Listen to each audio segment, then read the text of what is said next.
Indonesia menurunkan sekitar 18 tim.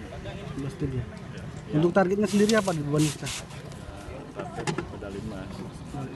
Di nomor apa tuh? Di nomor yang ditargetkan medali emas 18 sama kuadrat 4 min putri. Yang tampil di sini dari tim rowing, dari tim rowing sekitar 50 sama pengurus. Tapi insya Allah semuanya juga punya target masing-masing. Apa namanya?